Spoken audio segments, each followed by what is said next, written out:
Hello, I'm Keith Fox. I'm from the University of Edinburgh in the UK, and I'm delighted to be here with the immediate past president of the ACC, Mary Walsh. And we met some years ago in St. Louis. Yep. Great time, great center. Yeah. So, Mary, we want to get your insights here at the ACC 2019 in New Orleans about some of the really exciting studies that have been presented during today. And perhaps we should turn first to the one that had a whole hotline devoted to it, Yeah. which was the Apple Watch. What are your thoughts? Well, the Apple Watch study was really one of the first of its kind, looking at a population and using a digital device to enroll people in a trial that they themselves chose to enroll in. Strictly, it was an observational study. It was observational. Rather than a trial. Correct. It was an observational study. Yeah. But the patient, or the study subjects had, enrolled themselves, declared whether or not they had atrial fibrillation. We found out in the results actually that 15% of them did have atrial fibrillation. So whether or not that's going to limit this type of a study in the future, we don't know. But it was done rapidly. Hundreds of thousands of patients enrolled, or subjects enrolled. 420,000 people. Right. And what was learned, as we know now, was that the notifications from the watch, when compared to the patch, the rhythm patch, showed a pretty good positive predictive value for indicating whether or not it was atrial fibrillation. There are lots of limitations that the investigators brought out in their presentation, and I think was brought out by the panelists as well. But I think it's important in that it shows us how we can do research rather than this particular So this outcome. is a novel proof of concept of how maybe future randomized trials are going to test strategies. Yes. But one of the things that bothers me is here are 420,000 participants, and of these, there were about 450 altered rhythm episodes detected, Right. and 1/3 of those, 34%, were atrial fibrillation. Yeah. So the 150 atrial fibrillations. Right, and I think that, all due respect to the investigators, I'm not sure we got a full answer. The paper was not simultaneously published, so we didn't get a real true answer to what were those other rhythms. And Exactly. he seemed to say that they haven't yet examined Analyzed that, all them yet. they're going to. So I think we need that. The other thing I think that's really important about this study, these are people who owned this technology. Yes. It was not handed to them. And so if you think of, they didn't show full demographics on these, thousands of people, but who were they? They were people who owned these devices. These were not people who they were of a certain socioeconomic demographic. So to be provocative, Yeah. is this a device for the young, fit, worried well? Right. Well, aside from this observational study, we already know that, I practice in the real world, and the worried well are wearing the watch and calling in with their information and presenting themselves to the emergency department. Absolutely. So I think that whenever we have any kind of ability to obtain information, we always have to look at what's the downside, or they had 16 events that they described as, I believe it was, they didn't say psychiatric, but there was some sort of emotional component to this. Yes. Whether those were ER visits or hospitalizations around the anxiety, but I think those are things we have to account for, because whether it's use of devices for patients who already have disease, in this case atrial fibrillation, and that accelerates worry or not, these are things that I think we have to pay attention to.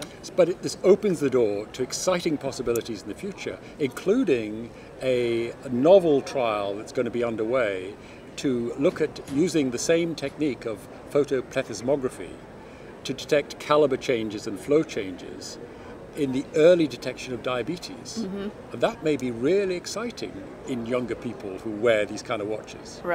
Right, absolutely. And I think we should look at this with a very open mind and not pick apart all the problems. We have to really look at this as, the enrollment was fast. The numbers of people that were studied that's, I think, what we need to focus on, rather than, well, you know, whether or not these patients should be on anticoagulation or what we should do about it. That's a separate question. The real novel nature of this is it's population health study. Okay. Yeah. That's the key novelty. Yeah. Great. So let's move from that to an area of your expertise as well in relation to heart failure. Yeah. Tell us about one of the studies from today. So one of the studies that I was happy to chair this session, the Pioneer Heart Failure Study, Yes. which was the study that looked at safety in patients receiving valsartan sacubitril, trade name Entresto. We already knew the outcome data from the earlier trial results. Yes. This was an extension of the trial results, looking at taking the patients who were randomized to enalapril and then giving them valsartan sacubitril. So both arms of the study continued for several weeks, and it's a surrogate. You know, there was a decrease in BNP level, and the curves. The patients who were initially treated with valsartan sacubitril continued to do better from all the outcome measure, but there was also an indication that there was improvement in those who started enalapril, who were transitioned off enalapril. Yeah.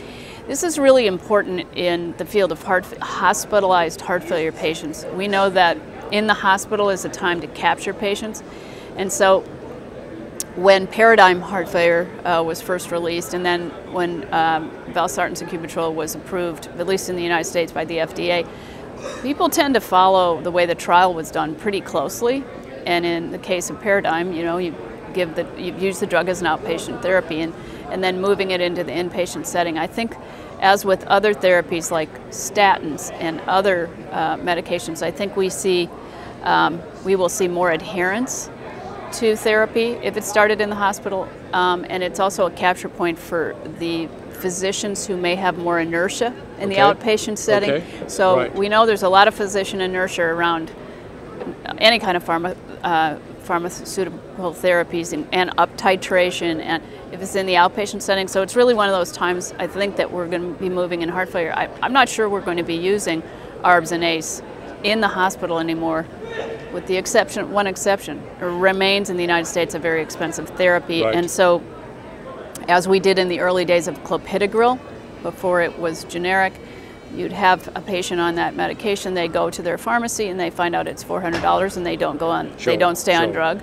So that's a challenge. It's a major challenge. It's happening with the direct oral anticoagulants as well, where you initiate that in the hospital. So useful adjunctive data with a surrogate endpoint, but nevertheless showing encouragingly that there was some evidence of benefit at the end on the switched patients.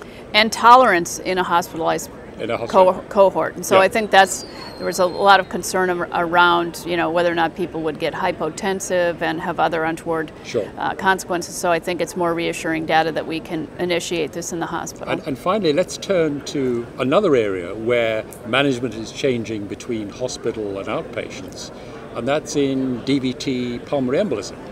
So do you want to tell us a little bit about that? So in the same session we had a study that was done solely in Europe, so all European studies, centers, of looking at the use of factor Xa inhibitor to treat patients with low-risk pulmonary embolism. And the way the study was done, I think it was done well. Most of the patients had CT evidence of pulmonary embolism, and also had evidence that they were not high risk defined. But they had very low rates of events. They did. And I think they had to stop the trial early. They did, but one of the things they also excluded was patients who were at high risk, and that included people who had evidence of RV failure or intracardiac thrombus on their CT. If they were enrolled based on a VQ scan, they had to have an echocardiogram to rule those out.